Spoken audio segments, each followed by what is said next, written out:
बाज लोगों के मकान में जाइए, मकान में दाखिल होते ही सामने एक पर्चा टंगा हुआ है, पर्चे पे लिखा हुआ है दुकान और मकान की खैरो बरकत के लिए, और उस पे कुछ गिनतियां लिखी हुई हैं 786 92 420 9211, ये गिनतियां लिखी हुई हैं। और ये अकीदा रखा जा रहा है कि ये गिनती मेरे घर में लटकी है तो मेरे घर में कोई शैतान नहीं आएगा, मेरे घर महफूज होगा। याद रखो मेरे प्यारे साथियों, इस तरीके की गिनतियों को या कुरान की आयतों को भी ये सोचकर अपने घर में लटकाना कि इससे मेरे घर में मुसीबत नहीं आएगी, ये गलत है, हराम है और इंसान को शिर्क तक लेके जाने वाली चीज है। इसलिए कि अल्लाह के नबी ने फरमाया मन अल्लक़ तमीमतन फ़क़द अशरक, जिसने तावीज लटकाया उसने शिर्क किया। तावीज चाहे बच्चे के गले में लटकाओ, अपने गले में लटकाओ या अपने घर की खूंटी में लटकाओ, तावीज लटकाना शिर्क है। और कुरान की जहां तक बात है, कुरान पढ़ने से घर में बरकत आती है, कुरान लटकाने से घर में बरकत नहीं आती है। डॉक्टर दवा देता है, दवा को पीने से शिफा मिलती है, दवा को लटकाने से शिफा नहीं मिलती है। कुरान का पढ़ना शिफा है, कुरान के पढ़ने से आपके घर में बरकत आएगी। अल्लाह के नबी ने फरमाया कि जिस घर में सूरह बकरा पढ़ी जाती है उस घर से शैतान भाग जाता है। अगर आपको अपने घर से शैतान को भगाना है तो सूरह बकरा को पढ़ना पड़ेगा। सूरह बकरा की गिनती लटका लेने से, उसके नक्श को लटका लेने से या उसका तावीज बना लेने से शैतान भागने वाला नहीं। घर से नापाक चीजों को निकाल दो मेरे साथियों। आपके घर में अगर कोई म्यूजिक इंस्ट्रूमेंट है, कोई नाच गाने की चीज है, तो उसको भी अपने घर से निकाल दो। मुसलमान के घर में म्यूजिक इंस्ट्रूमेंट नहीं होने चाहिए, नाचने गाने की चीजें नहीं होनी चाहिए। हाय हाय, आपकी जवान बेटी इंग्लिश मीडियम स्कूल में पढ़ती है, बाकायदा डांस क्लासेस चलती हैं। आपकी जवान बेटी स्कूल के एनुअल फंक्शन में डांस कर रही है और आप अपनी जवान बेटी के डांस को देख करके खुश हो रहे हैं। या हमारी नौजवान नस्ल का हाल है, अल्लाह रहम फरमाए। और अब तो माशाअल्लाह इस्लामी कहे जाने वाले स्कूलों में भी एक्शन के नाम पे डांस हो रहा है, नाम बदल दिया, एक्शन हो रहा है। जवान जवान बड़ी बड़ी लड़कियां वो एक्शन के नाम पे डांस कर रही हैं। याद रखो मेरे साथियों, नाम बदल देने से चीजों की कैफियत नहीं बदल जाती। मुसलमान के घर में नाच और गाना नहीं होना चाहिए। अल्लाह के प्यारे नबी ने फरमाया यकूनु फी आखिर हाज़िल उम्मत खस्फुन व क़स्फुन व मस्खुन, मेरी उम्मत पर एक ऐसा जमाना भी आएगा कि आसमान से पत्थर बरसाए जाएंगे, आसमान से पत्थर बरसाए जाएंगे और लोगों के चेहरे सूअर और बंदर के जैसे कर दिए जाएंगे और लोगों को जमीन में धंसा दिया जाएगा। साहबा ने पूछा अय अल्लाह के नबी वो दौर कब आएगा, वो जमाना कब आएगा? आपने फरमाया इज़ा ज़हरतल क़ैनातु वल मआज़िफ़, जब नाच गाने की चीजें मुसलमान के घर में आ जाएंगी। आज नाच गाने की चीजें हमारे और आपके घरों में आ चुकी है। मेरे बाई रोड आज का ये प्रोग्राम अटेंड करने के लिए जब आ रहा था, रास्ते में कई जगहों पर तेज हवाएं चल रही थी, बारिश भी हो रही थी, तो इस बात का डर महसूस हुआ कि कहीं ऐसा ना हो कि प्रोग्राम खराब हो जाए। और हम ये समझते हैं चूंकि जलसों और प्रोग्रामों को बहुत करीब से देखने का तजर्बा है, एक ऐसा प्रोग्राम जिसकी तैयारी कई महीनों से इंतजामिया कमेटी के लोग करते हैं और उसके लिए बाकायदा दौड़ धूप करते हैं, फंड इकट्ठा करते हैं, अपना टाइम देते हैं, अपना पैसा खर्च करते हैं, अपनी एनर्जी खर्च करते हैं। और जरा सा मौसम खराब हो जाए और प्रोग्राम फेल हो जाए तो ऐसा लगता है जैसे महीनों की उनकी मेहनत पर पानी फिर जाता है। मैं बहुत अफसोस में था कि कहीं प्रोग्राम बर्बाद ना हो जाए। इंतजामिया कमेटी के लोगों को मैंने फोन किया, उन्होंने कहा कि मौलाना आप आइए, यहाँ मौसम हवाएं चल रही हैं मगर बारिश नहीं हुई। और जब मैं छपरा पहुंचा तब वहां भी जोरदार बारिश शुरू हो गई और मालूम हुआ कि इजलास में भी बारिश हो रही है और लोग मैदान छोड़ के जा चुके। बहरहाल देर आयत दुरुस्त आयत, प्रोग्राम थोड़ी ताखीर से जरूर शुरू हुआ है, लेकिन मौसम बहुत अच्छा हो चुका है और मैं समझता हूं कि हमारे वो तमाम हजरात और हमारी वो तमाम माएँ और बहनें जो आज के इस प्रोग्राम में उलमा के बयानात को सुनने के लिए आए थे और आई थी, वो दोबारा अपनी अपनी जगहों पर बैठ चुके हैं, आ चुके हैं। मैं समझता हूं कि ये वापस आ जाना ये कामयाबी की दलील और सबूत है। अल्लाह ताला से हम दुआ करते हैं, अल्लाह ताला हम सब के जमा होने को, हमारी हाजिरी को कबूल फरमाए और हमें उलमा के बयानात को सुनने की और उन पर अमल करने की तौफीक अता फरमाए, आमीन। मेरे भाइयों, मुझे जो उन्वान मिला है जिम्मेदारों की तरफ से, बहुत ही अहम उन्वान है और इस उन्वान का ताल्लुक हम में से हर इंसान के साथ। उन्वान है घरों की इस्लाह कैसे करें। जाहिर है हम जब दुनिया में पैदा होते हैं तो हम आसमान से तो नहीं टपकते, हम किसी घर के एक मेंबर होते हैं। हम पैदा हुए, किसी के बेटे हैं, किसी के पोते हैं, किसी के भतीजे हैं, किसी के भांजे हैं, किसी के नवासे हैं। इन रिश्तों में हम घिरे हुए हैं और इन्हीं रिश्तों से घर बनता है। मेरा ये जुमला नोट कर लीजिए, घर किसी इमारत को नहीं कहते, घर किसी बिल्डिंग का नाम नहीं है, घर किसी स्ट्रक्चर का नाम नहीं है,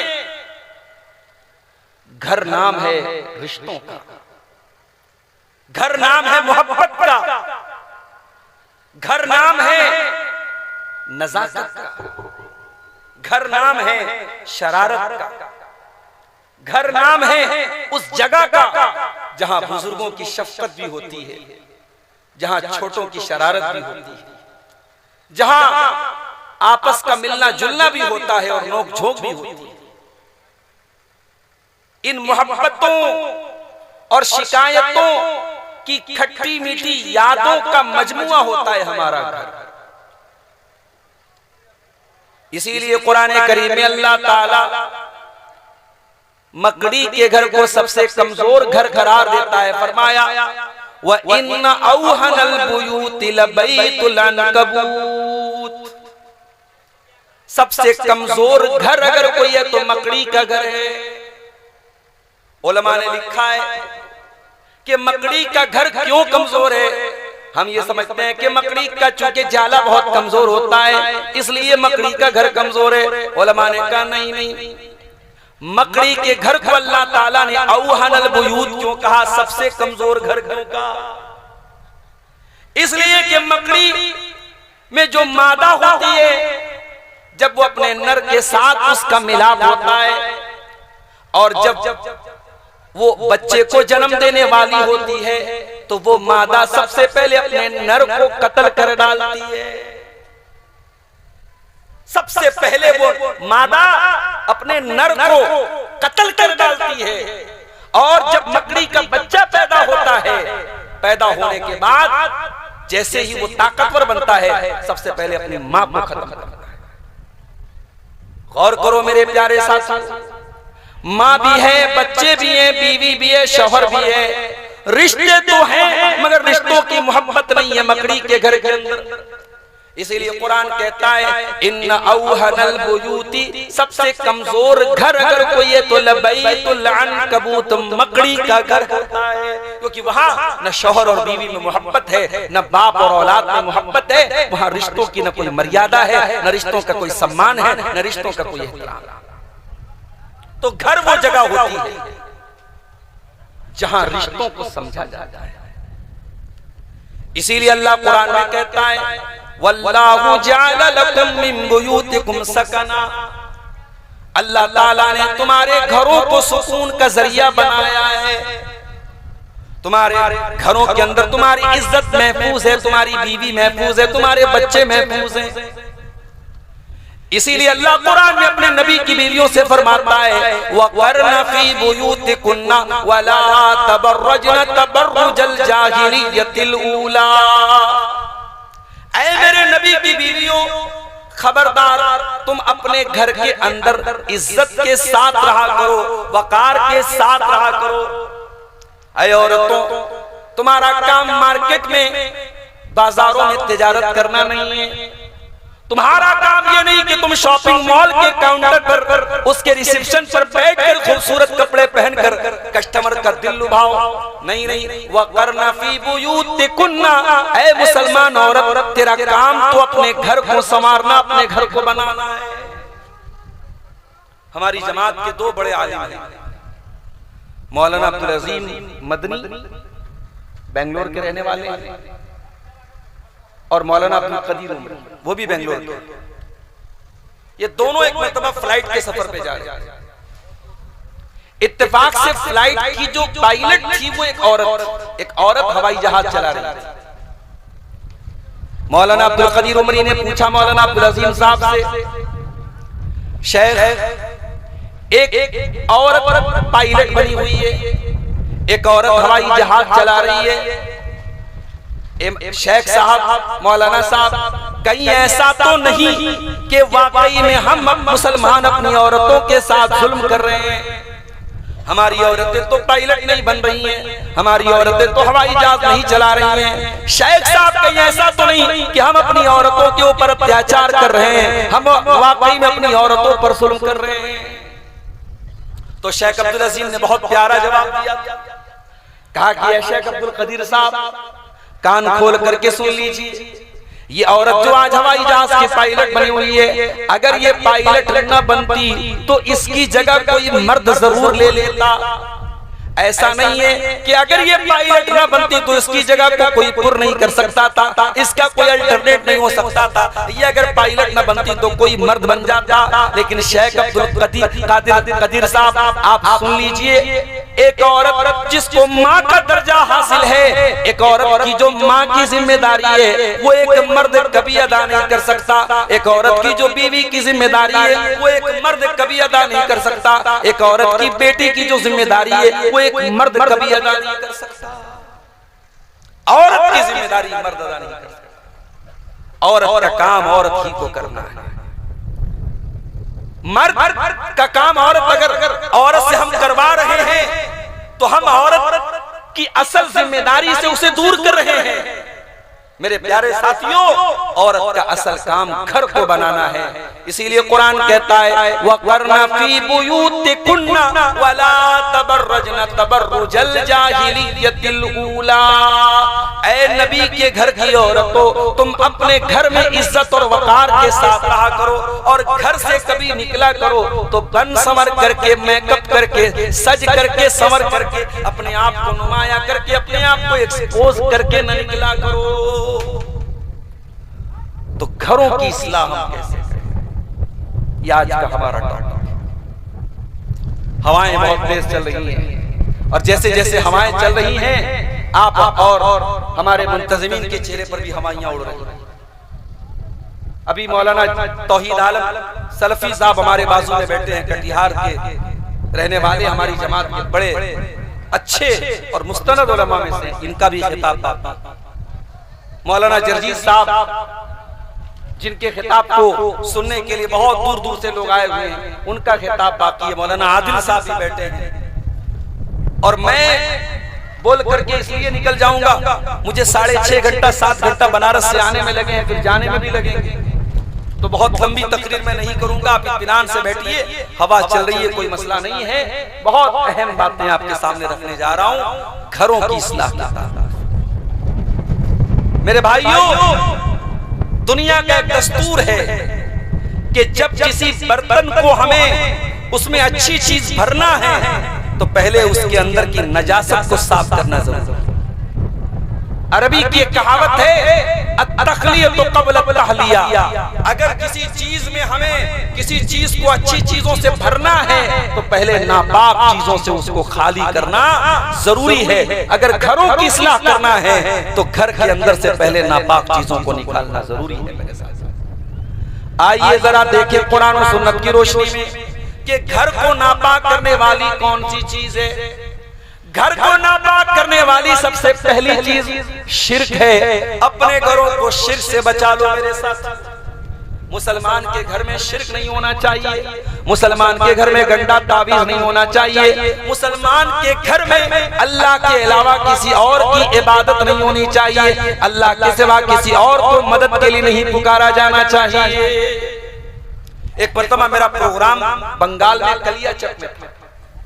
वहां मालदा के करीब एक जगह है कलियाचक, और जिस आदमी ने मुझे दावत दी, जिसके घर में मैं ठहरा हुआ था, वो पक्का अहले हदीस आदमी। उसके मकान के बाहर टाइल्स लगे थे। टाइल्स में मैंने देखा कि अजमेर शरीफ और बगदाद शरीफ का फोटो लगा हुआ है टाइल्स, मकान के टाइल्स। मैंने उसे बुलाया, मैंने कहा भाई तूने ये क्या करके रखा हुआ है? कहा मौलाना साहब क्या हो गया? मैंने कहा कि तुमने जो ये अपने मकान में टाइल्स लगाया है इसमें अजमेर और बगदाद की तस्वीरें हैं। उसने कहा मैं मार्केट में गया था, मुझे जो अच्छा लगा मैंने ले लिया। ये आज हमारे उन भाइयों का हाल है जो सो कॉल्ड अपने आप को अहले हदीस कहते हैं। उनको भी ये नहीं पता कि ये चीज और ये तस्वीर हमारे घर के लिए शाया निशान नहीं है, हमारे घर को सूट नहीं करती है मेरे साथ। याद रखो मेरे प्यारे साथियों, अपने घरों को शिर्क से पाक करना है। अपने घर में शिर्क होने नहीं देना है। अपनी बीवी को शिर्क करने नहीं देना, अपने बच्चों को शिर्क करने नहीं देना। इब्राहिम अलैहिस्सलाम क्या दुआ करते अल्लाह ताला से? वजनुबनी व बनिया अन नअबुदल असनाम। ऐ अल्लाह तू मुझे और मेरे बच्चों को बुत परस्ती से बचा ले, मुझे और मेरे बच्चों को शिर्क से बचा ले। याकूब अलैहिस्सलाम का आखिरी टाइम है, इंतकाल का टाइम है। उनके 12 बेटे अपने बाप की चारपाई को घेर करके खड़े हुए हैं। याकूब अलैहिस्सलाम अपने मरने के पहले अपने 12 बेटों को क्या वसीयत करके जाते हैं? कुरान का पहला पारा उठाइए, अल्लाह फरमाता है अम कुंतुम शुहदा इज़ हज़रा याकूबल मौत इज़ क़ाला लिबनीहि मा ताबुदून मिन बादी। याद करो जब याकूब की मौत का टाइम आया तो याकूब ने अपने बच्चों से कहा मेरे बच्चों तुम मेरे बाद किसकी इबादत करोगे? कालू नअबुदु इलाहका व इलाह आबाइका इब्राहीम व इस्माईला व इसहाक इलाहन वाहिदा। याकूब अलैहिस्सलाम के 12 बेटों ने जवाब दिया अब्बा जान हम उसी एक अल्लाह की इबादत करेंगे जिसकी इबादत आप करते हैं और जिसकी इबादत हमारे बाप दादा इब्राहिम करते थे, इस्माइल करते थे, इसहाक करते थे। हम एक अल्लाह की इबादत करेंगे। अपने बच्चों को तौहीद सिखाओ मेरे प्यारे साथ। मुसलमान के घर में न कोई गंडा हो, न कोई तावीज हो, न या अली मुश्किल कुशा का नारा हो, या ख्वाजा गरीब नवाज का नारा हो, या गौसे आजम का नारा हो। इस तरीके का कोई शिर्किया नारा मुसलमान के घर में न हो। मुसलमान के घर में अगर नारा हो तो एक ही नारा हो, ला इलाहा इल्लल्लाह मुहम्मदुर रसूलुल्लाह। हमारा मुश्किल कुशा कोई है तो अल्लाह है, हमारा हाजत रवा कोई है तो अल्लाह है, हमारा दस्तगीर कोई है तो अल्लाह है, हमारा गौसे आजम अगर कोई है तो अल्लाह है। अपने घरों को मेरे प्यारे साथियों शिर्क से बचा। बाज लोगों के मकान में जाइए, मकान में दाखिल होते ही सामने एक पर्चा टंगा हुआ है।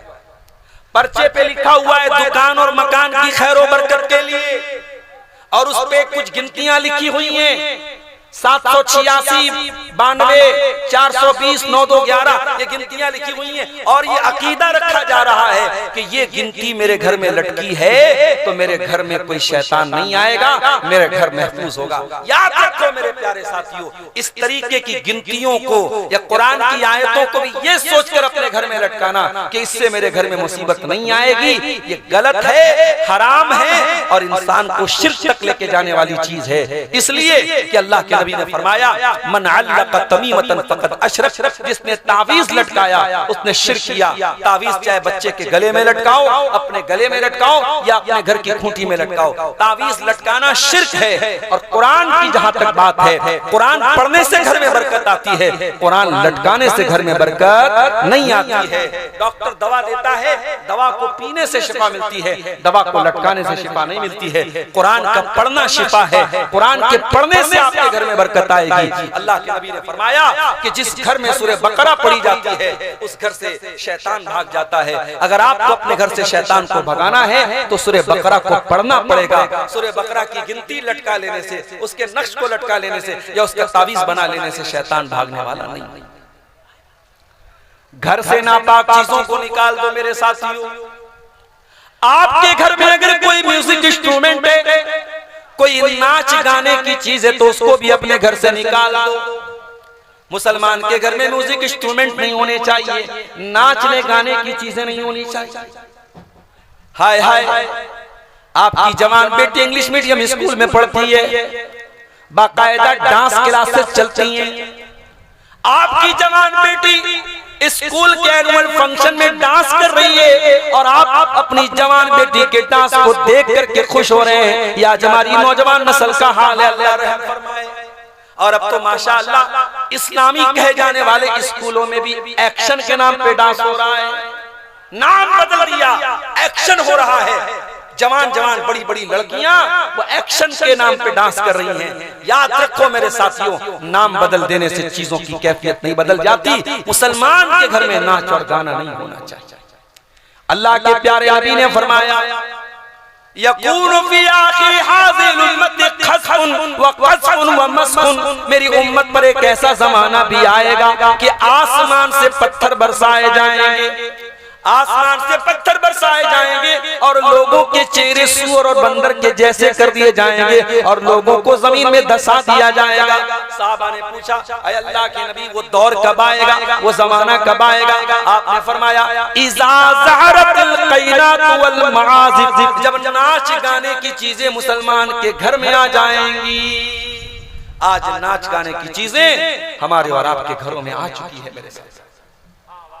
3 साल की 4 साल की बच्ची और बच्चा भी आपका मोबाइल चलाता है, कभी गौर कीजिएगा कि उसमें जो वीडियो हमारे बच्चे देखते हैं, उस वीडियो में भी बड़ी खूबसूरती के साथ हमारे बच्चों को बेहया बनाया जा रहा है, हमारे बच्चों को बेशर्म बनाया जा रहा है। कभी गौर कीजिएगा, छोटे छोटे बच्चे जो वीडियो देखते हैं उस पर भी नजर रखिए कि आपके बच्चों और बच्चियों को क्या तालीम दी जा रही है। मेरे प्यारे साथियों, अपने घर से बेहयाई को निकाल दो, अपने घर में बेहयाई को मत बरपा।